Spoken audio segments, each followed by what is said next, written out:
Good afternoon. I'm Deepak Maheshwari, and I happen to be a co-founder of a company called National Internet Exchange of India, NIXI. Although what I'm speaking today is in my personal capacity.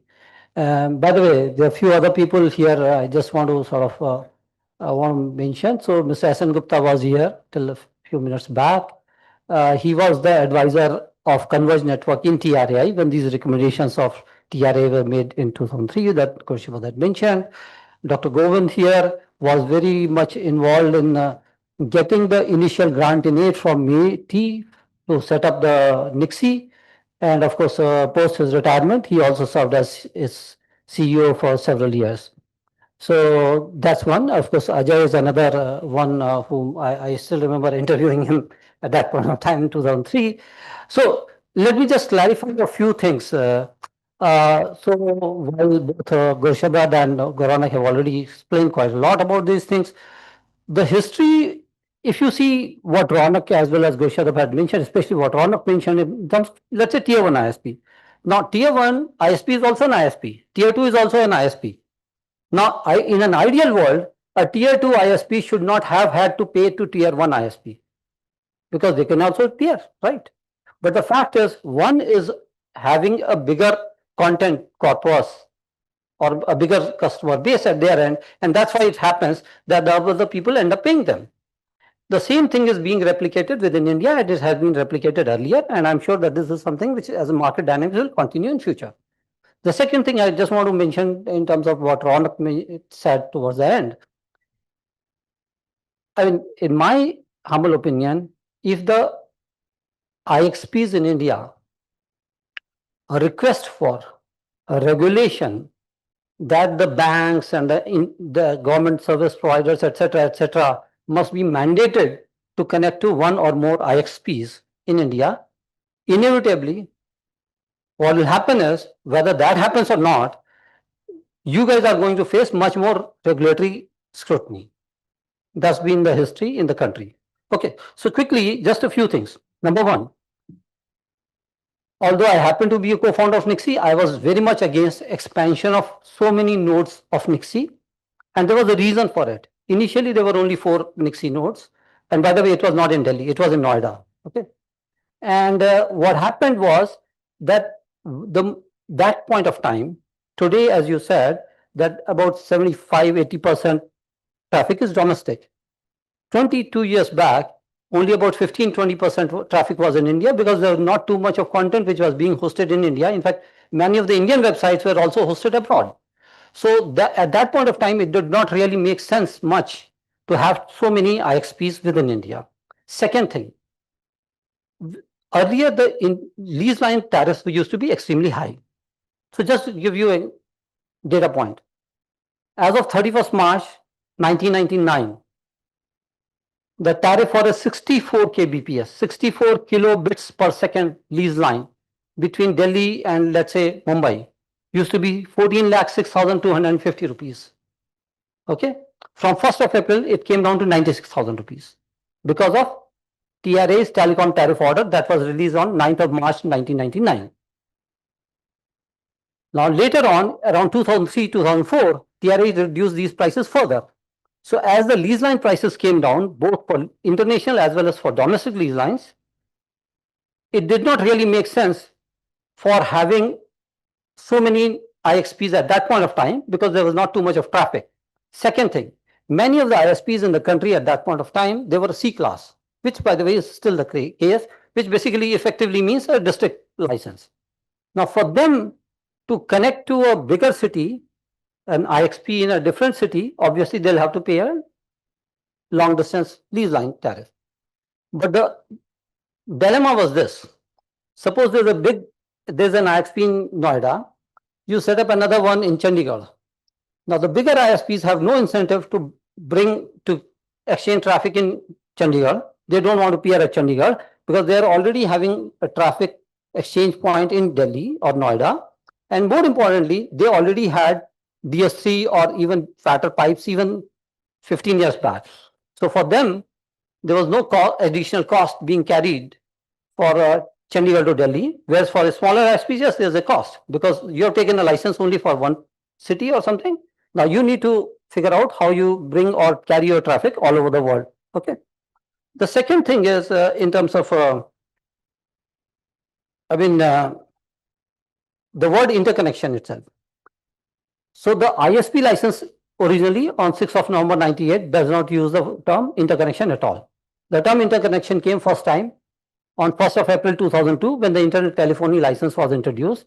And there it was a very interesting sentence which was introduced, that the ISP with the internet telephony permission will not interconnect with the ISP without that. Now, technically, it just won't work, but that's how it was mentioned in the license. The second thing is in 99 itself, TRA came out with another order, which was an interconnection tariff order. Now, for that interconnection regulation, which came on 1st May 1999, there were certain rates on how interconnection will happen across telcos. So, as ISPs approached TRAI, that yes, we also would like to have the similar type of interconnection. TRA actually wrote formally, and Mr. Gupta is sitting here, that ISPs are not part of interconnection framework. And in 2003, what TRA did, they actually notified the same rates which were part of the interconnection framework as another amendment to the telecom tariff order, that these are the rates which have to be paid by the ISPs. And there was a reason for it. The interconnection framework says at those days that the terminating network, wherever the traffic is being terminated, shall get something from the originating network. So our contention was that as ISPs, the traffic is being originated those days through dial-up from a customer place. So when the call comes at our place, we should be getting something, okay, which obviously TRA said no. Okay, so that was one reason why this thing did not happen. The second thing is that today, of course, most of the ISPs do have ASNs. Those days, most of the ISPs in the country did not even have their own IP addresses, leave aside ASNs. So obviously they had no ability to connect to any IXP, whether NIXI or something else. Now, talking about laws and rules, etc. The cable TV in India started around 1990. The cable TV rules came in 1994, but the law came in 95. So I'll just leave it there. Okay. So sometimes things happen and then the regulations follows later on. Now, another thing is in terms of the big tech. So if you to see whether it's Microsoft or Meta or Amazon or Google, etc., they are building their own large CDNs across the world. So they are connecting, including laying fiber of their own. Okay. So in that sense, it is up to them whether they want to exchange their traffic in Delhi or Mumbai or Calcutta or Amsterdam. You can't really dictate to them how and where it should happen. They will figure out their own economics, and that's how it is happening. The second thing I just want to mention is in terms of, I agree that the 75 to 80% traffic might be domestic, but it's also important for you to look at how many ISPs and telcos are actually responsible for that much of traffic. My guess is that the three, or perhaps including BSNL and Vodafone into that mix, you'll have about 70 to 80% traffic just across these networks. And again, it's up to them where they would like to exchange traffic. So for example, if you look at a state like Uttar Pradesh or even Maharashtra, for example, now whether somebody wants to do it in Mumbai, they want to do in Pune, or they want to do in Kolhapur, it's entirely up to them. And it is their responsibility to bring all that traffic up to Mumbai or elsewhere. And frankly, the latency on the fiber network is not really that much. Of course, yes, it can improve and it should improve, but it's not really that much. Now, an NIC, Ajay, you know it very well, that NIC was the only CDN without an ISP license that was connected to NIXI from day one. Okay. So all the others, they followed later. And right now, of course, it is I would say that it is up to the IXPs. I would say that it's you guys who have to do a better selling. Okay, you have to show value to somebody rather than looking for government regulation, because if you are looking only for government regulation, there's something that will actually come back to bite you bigger than what you can imagine. The last thing is, we should also understand how this whole thing in terms of settlements, etc., happens in case of internet vis-a-vis in the telco world. So in the telcos world, earlier what used to happen, the Indian company, which was VSNL, today Tata Communications Limited, was the only international carrier that time. And effectively, it was a huge foreign exchange earner for the country because there were more number of phones outside than in India, number one. We had very few phones and our affordability was very low. So most of the calls used to be incoming, then outgoing. And those days, there was something called accounting rate system, and we would actually get effectively paid net. India was a sort of a earner in that. At the same time, in 95, 94, 95, we had this email licenses. Before internet, there used to be email licenses. And those days, and yeah, sure. So those days, what used to happen that VSNL was the only one with an international gateway, and all the private email operators, they had to purpose connect to VSNL's gateway in Mumbai, only in Mumbai, by the way. And this was all still fine. Lo and behold, VSNL figured out that there were more mails coming from outside to India than going from India to outside. So what happened? This was the only case globally in telecom history or internet history where even for incoming mails, you had to pay as a subscriber. So VSNL started charging even for incoming to the email operators, and the email operators in turn to the receiver. So if you were receiving a spam those days, which was not too much, you would end up paying anyway. Thank you. And now we have I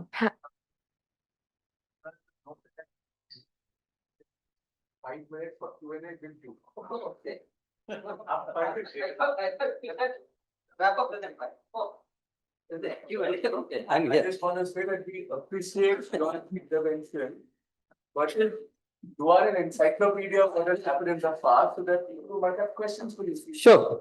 Any questions, sir? Yeah. Anurag and Gulshabad. Nice presentation. Thanks for that. Anurag Bhatia, Hurricane Electric. Just wanted to point out, you said in the start of your talk that people essentially have to connect to Airtel, Tata, Jio, the large telecom players. If they connect, they can bypass peering. They can bypass transit. They don't need transit if they essentially connect. I just want to correct on that.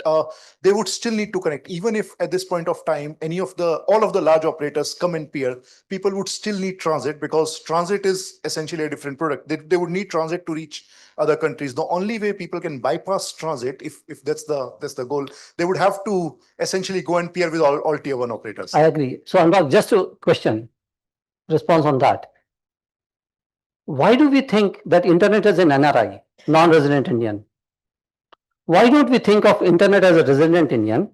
That means if I have need to connect to other overseas ISP, an ISP in the US should also have a need to connect to me. Sure. And that was my point, that if it is really peering ISP to ISP, then there should not be any charges even for that. Or even if there are charges, let it be paid half and half, which used to be in the telcos world. Well, sure. So that means that somebody has got a bigger hand, somebody is not at that power. That's all.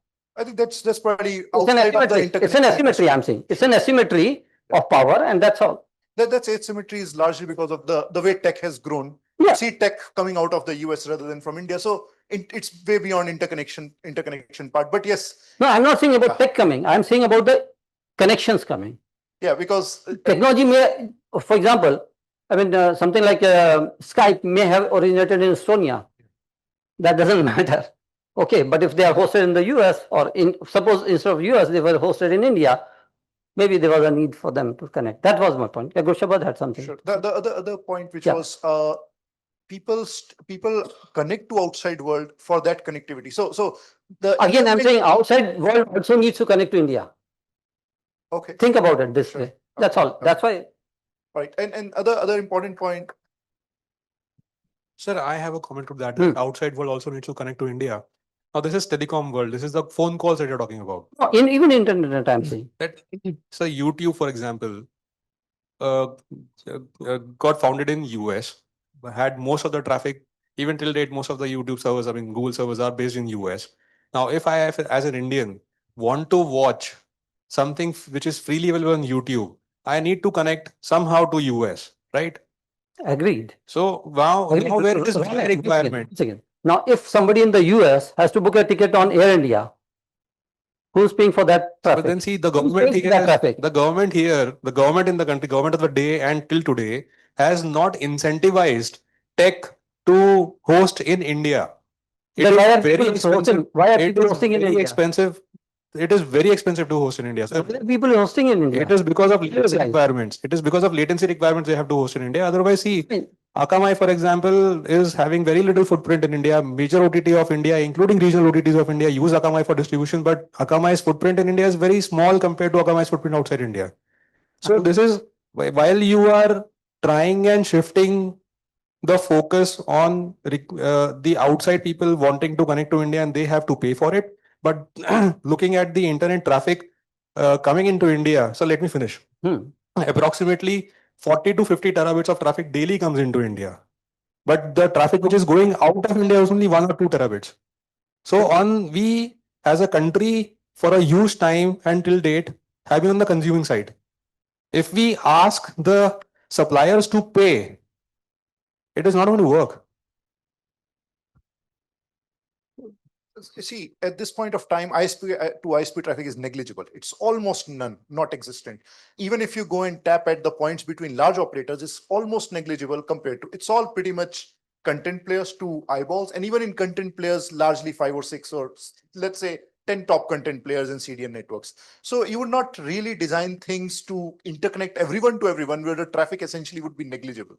This the part, and this also goes back to the question the gentleman over there earlier asked to Ronak about whether the private booking companies like Make My Trip and all do they connect. Thing is, they don't run their own infrastructure at this point of time. Majority of them would be over cloud operators, so they would typically use CDNs. So they would typically be visible at either Extreme or Decix or even at NIXI via say Akamai or AWS CloudFront and so on. They don't run their servers. You might find them running their own AS numbers, but that's mostly within just to maintain their own autonomy within the data center. They don't even want to expose their IPs to outside world just to avoid the chances of getting DDoS. Yeah.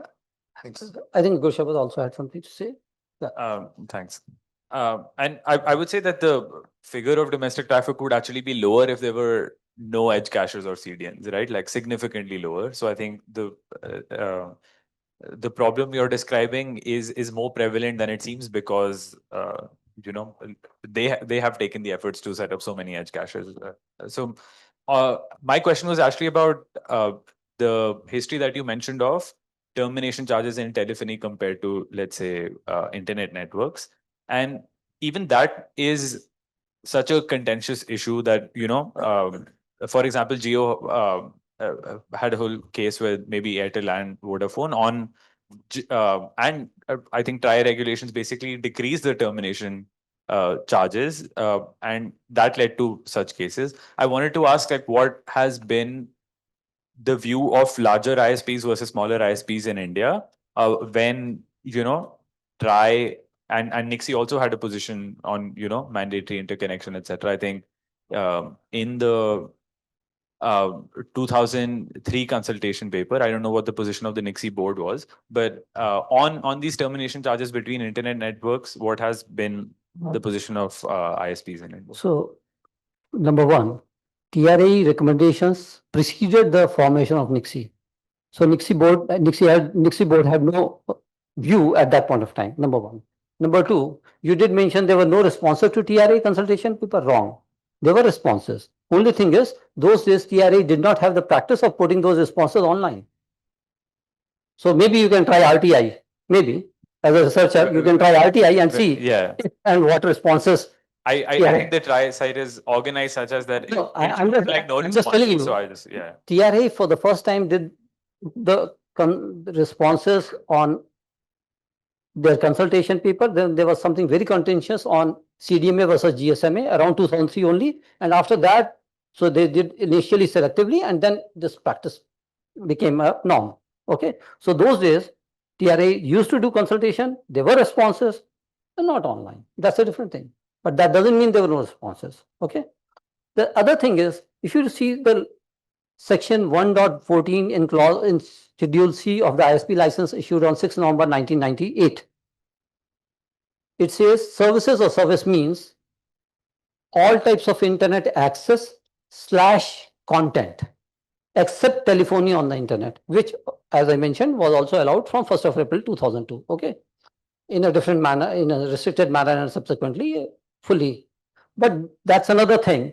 So in terms of content, if they do want to regulate, even through that, if DoT wants, they can very well do it. Okay. So again, my only suggestion is don't ask for too much of regulation from the government. This is something which in many sectors we have seen. Yes, initially you may have some short-term benefit. It may look like some short-term benefits to you, but actually this is something which is going to bite big time. Thank you.